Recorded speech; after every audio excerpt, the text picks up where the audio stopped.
So I'm using example 10 to illustrate the idea that sometimes you might need to use algebra. So it's very difficult to use algebra.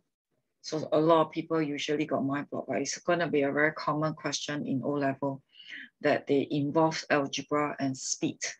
So I'm using this example to illustrate. So again, we will set up our information column first. So our standard information column will be the formula.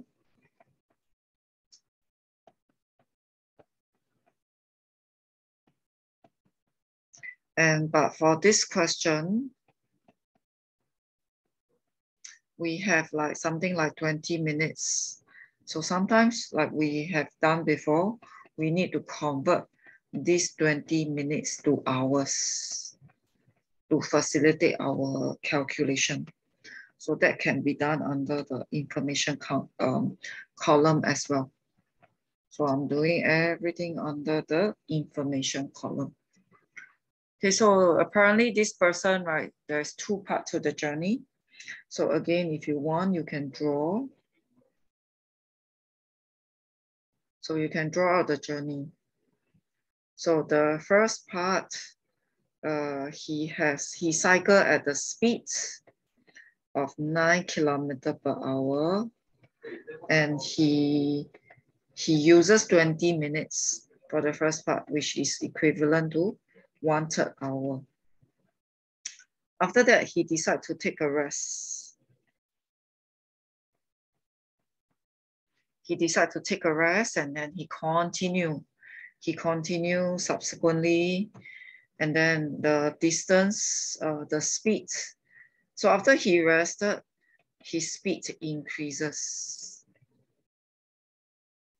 And then the distance is 10 km for the subsequent part after resting.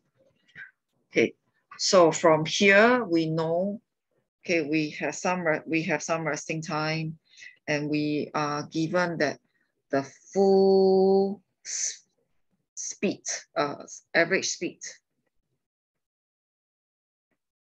is going to be 6 km/h. So let's recall our average speed. Our average speed will be total distance divided by total time. So we need the total distance to divide by the total time.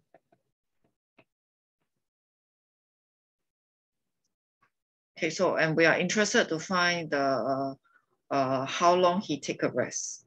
So based on what we are interested to find, this is my X.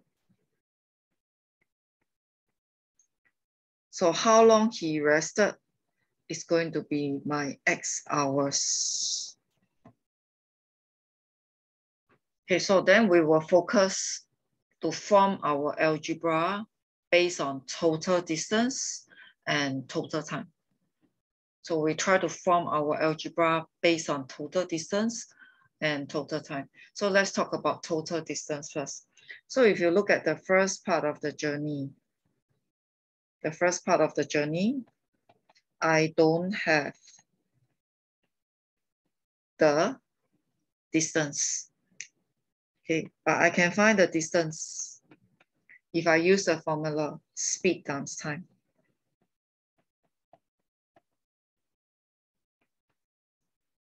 I can find the distance by doing a speed times time. So I got a 9 km/h multiplied by 1/3.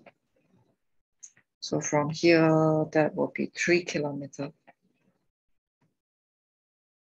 So then I manage. So my distance is 3 km.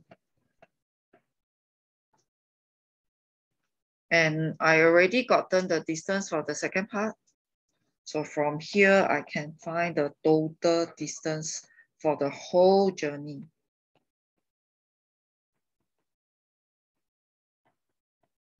So that will be 3 km from the first part and the 10 km from the second part. So there is no algebra for the total distance. The total distance is simply 13 km/h. sorry, 13 kilometers. So let's target the total time. So the total time that I'm targeting, so the first part takes 1/3 hour. The rest time also takes some amount of time.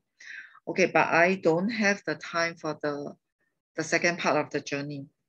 So for the second part of the journey, I do not have the time.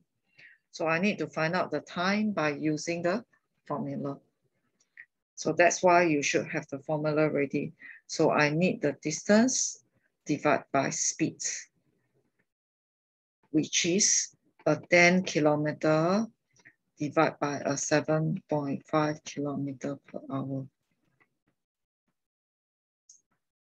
So from here, I will be able to find that it's actually 1 1/3 hour. So this part, the time taken is 1 1/3 hour. So from here, I can find my total time for the whole journey. So the total time will be the first journey took 1/3 hour. The rest time also take X hours.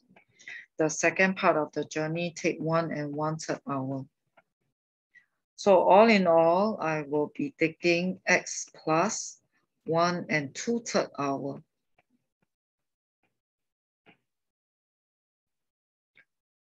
So right now I'm going to form the equation based on the 6 kilometers per hour. So how am I going to get the 6 kilometers per hour? That means the total distance. So total distance divided by total time will be 6.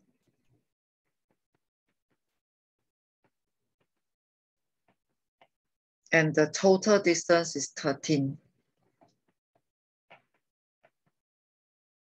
The total time is X plus 1 2/3. And it will be equal to 6 kilometers per hour.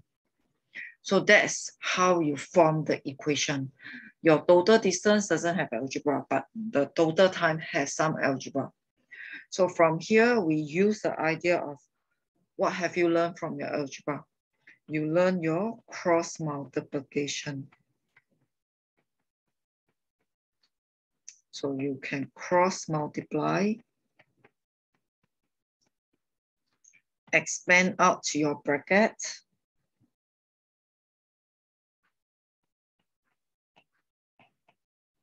Solve for X.